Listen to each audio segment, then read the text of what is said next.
out the building this afternoon is my man Evan Allen, ANC Commissioner for Southeast. We're going to bring him up here in a minute, but let's get into the next topic for the hour. So the next topic for the hour we're going to talk about is, ladies, you go ahead and introduce this next topic. Females and males in their roles, and with social media and how it, I guess, affects people's egos, relationships, and all of that. I can't deal with insecure females. Like, don't come to me. I don't like drama. Don't bring it to me. Don't ask me no questions, because I'm gonna answer them truthfully. So let me tell you about a situation I just recently had to do. Let me take a drink. Continue, Ray. Take a drink. Go ahead and get a mic. This one right here. There's this guy I went to, I know him since elementary school, but I haven't seen him since high school. In any case, we're Facebook friends, but we never communicate. And suddenly, he's commenting on posts, and the responses are weird, and then I'm getting messages in my inbox that's weird, and I'm like, huh? So I hadn't acknowledged, like I just ignored the messages. I made a post, and he comments, well, who I thought was him commented, and I'm like, Con, what are you talking about? Like, you high or something? And we steady going back and forth, and I'm like, what in the world? And somebody chimes in and says, Tiffany, oh, that's not him, that's his girlfriend. Oh. This is what she does. Like, she doesn't want any females on his page. And I'm like, well, what's crazy is we don't even communicate. So she said, the girl was like, well, basically she does that to get people to block him. That's how she, why? Why are you in a relationship if you have to go through all that? I don't understand it. I don't get it. I got so many questions about that though. Like, first of all, how is she able to get into his account and do all these things? And why has Because a lot of dudes be out here simping, and girls got their passcode and all that. That's Like, true, 'cause I definitely had nah, we ain't doing none of that. password, you know what I'm saying? But No. I don't really trip off of it, because like I said in the last segment, I don't want your password. If I'm in a relationship, I don't want your password. Why are we in a relationship if there's no trust? Why can't people put her in her place though? That's what I'm trying to figure. I mean, when I say put her in her place, not saying it like, you know, in a negative way, but that's his page. You know what I'm saying? And if you know he's not doing anything, you can't help other people's insecurities. You just can't. That's her own problem that she over here with. But for the most part, I just don't understand why he allowing it. Exactly. Like, So that's- she's been taking over this man's page, and like, I don't know, people probably looking at him like, is he on drugs? Because it's just the comments and stuff that she's putting is real random. What's your take on it? well, with me, first of all, my page is my page. I ain't gonna do nothing on my page that's gonna, make you look like a fool as my woman. So don't go snooping, because if you go snooping and you go check somebody, you checking them on the wrong precedents anyway, because first of all, I ain't doing shit. So second of all, now you done you done gave somebody some energy that don't deserve any energy at all. So that's number one. So, but like I said, I know a lot of fellas that you be like, who posted that? Oh, my girl did. I don't even post my girl. If I had a girl, I wouldn't post it. I'm just be 100. Like, I feel like my social media is not our social media. Like, this is my shit. Like, But would you put on there that you taking though? yeah, I don't mind putting out I'm in a relationship. That's a status. They don't care about that. Ladies don't care. Ladies don't care about that. Niggas don't care about it.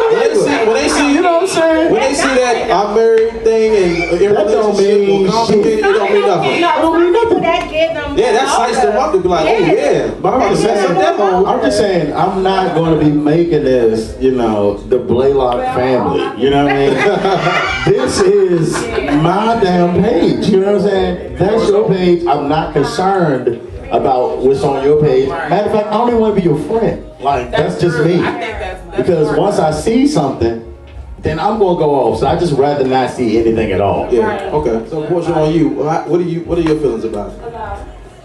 I mean, mean, like him, we're not on each other's page, and I don't personally put a lot of my personal business out there per se. It's personal. And so you're not gonna really know much. You think you know something, but you don't know anything. And I don't know. I don't use social media like that. I don't. Because people twist things, and like I said, as long as you're secure, you don't have to worry about anything. I have the password. I see stuff because because of what he does. He does tattoos, so he comes in contact with a lot of females. Right. And like I told him, females want to be thirsty, especially with tattoos. They want to try to see how they can get a hookup, a deal, a discount, all this stuff like that. But like I told you, just stay professional.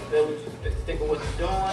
You don't have to worry about anything. And I don't trip off of no females or nothing like that because I'm secure with mine. I don't worry about it. And that's how everybody should be, because at the end of the day, guess what? If somebody gonna do something, they gonna do it regardless. Exactly. So, and I'll find out. Man, let's go ahead and get to our second guest of the afternoon, man. We have a very special guest, and I'm gonna bring him up here. Evan, when you come up here, I want you to sit right here on on the hot seat. Hey, good afternoon. There it is, everyone. There it is. I'd like to thank Doc for inviting me to his radio show. The young ladies, the queens, thank you for having me as well. The barbershop, thanks for having me, gentlemen. I'm glad to be here, Doc. Hey, man, it's greatly appreciated for you to come out here this afternoon, man. You already know, me and you do a lot of work together. Evan pulls me into a lot of community service. He's definitely a steward of his neighborhood. Bennett Park, Southeast. Like I said, Evan, let's talk about some of your defying the odds and everything that you've already done so far in life. Growing up in Southeast, yes, sir. Tell us a little bit of your backstory, because you got an amazing backstory about your background in Southeast, man. Yeah, so raised in a single family home off of Bennett Road, Southeast, not too far from Simple City, the old Eastgate, 24-hour store, 751. I grew up on a small street called Hannah Place. It's two sides to Hannah Place. Yeah. I grew up on the Bennett Park side. So mom raised by herself, went to a school called C.W. Harris. Doc knows about C.W. Harris. And so from there, moved on out to Prince George's County, which was a great opportunity for high school. And then I matriculated to Morehouse College in Atlanta, Georgia.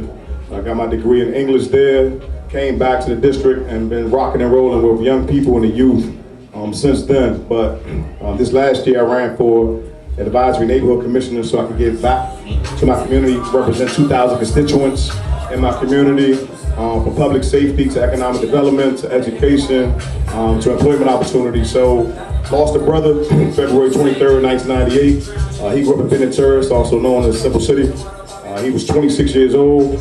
My father passed away at the young age of 35. He grew up in Lincoln Heights, right off of Division Avenue, Lincoln Heights and Clay Terrace. And so their lives, learning from their lives has inspired me and given me a fire to be able to do what I do. I'm compassionate, I love what I do. I feel like as any public official, you should be accessible. You shouldn't just be talking about politics, but also honestly representing the people, loving the people, making sure people can reach you, can talk to you, but also do follow-ups, have consistency, follow-throughs. I have a literacy program at C.W. Harris where I read to first graders every Monday from 9:30 to 10:30 a.m. So motivation is key. Self-motivation for me is everything. I'm basically living out my father and my brother's dreams. I'm just your average guy, just trying to do bigger and better things for the people that I represent. So for me, I mean, yes, I've lost a lot, but I've gained a lot. I'm glad to be here. I just turned 40 last September, so got a little one on the way. So I'm just grateful to God that I'm here. I'm humble, and I think in the end, I do have bigger and better things. My dreams, I mean, is insurmountable. But I'm Evan A. Allen.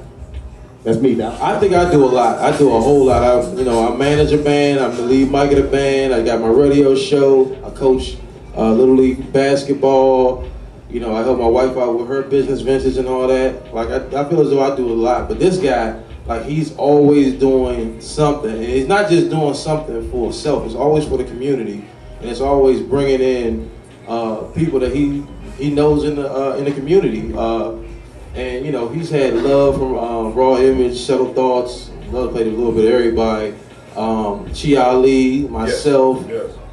There's been a lot of us in the go-go community that he's called on, and I'm talking Stomp about Dog. Yeah, Stomp Dog. And I'm talking about, you already know how our nights go. If we play on a Friday night, you know, and we got to get up early in the morning to be at his event on a Saturday, you know, but he does so much for these kids and he's so passionate about it. You know, it's one of the things that is, like I said, it's a great story just coming from Southeast, you know, graduating from where he's graduated from college-wise, being, you know, still active as an alumni, and just, you know, putting on workshops and doing this and doing that for the kids. It's just an amazing story, and I definitely want to just thank you for what you do for the community. Thanks, Don. And what you not just do for the community, but do for people like myself.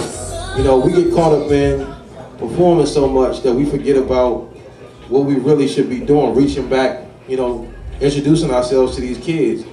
But there's not a lot of platforms to introduce yourself to the kids. But it's people like you that make sure that, you know, these kids gonna know who Doc from Black Passion is. You know what I'm saying? Talk a little bit more about being an ANC commissioner. That's what I call you now. I call him the commish. I call him the commish. I saw the band maybe 2 Saturdays ago. Had a ball, Black Passion. Oh yeah, thank you. The commish, Crank Fest, 808. So yes, so as the ANC commissioner, I'm basically a liaison to the city council. Vince Gray is my council member, so I represent 2,000 constituents. We work with a lot of DC agencies, from DOES, Department of Employment Services. Then we have DPR. Then you have MPD, Metropolitan Police Department. Then you have DCRA that deals with the housing and the zoning, and also DDOT that deals with transportation. So I'm just basically the face and the liaison to all the individuals that I represent in my side of Ward 7. So I represent 2,000 people from Benton Park, East Street, Hannah Place, 8th Street, some parts of 53rd, and a small section of Benton Road Southeast. So I represent those 2,000 individuals. Do I reach all 2,000? No. But those that I do reach, I'm accessible, I'm available, I love what I do. I do a lot of follow-ups with these DC agencies to hold them accountable, because accountability is key. A lot of people tell you a lot of things, but they don't do a lot of things. So you gotta hold these individuals accountable. Even if it's just an email, that might not work all the time. You might just have to go to their office down to the Wilson building and talk to Vince Gray, and talk to Phil Mendelson, and talk to Mary Che, and tell them, my community is not satisfied, not happy with these things. They're not happy with the employment opportunities that doesn't really exist. They're not happy with the crime that takes place.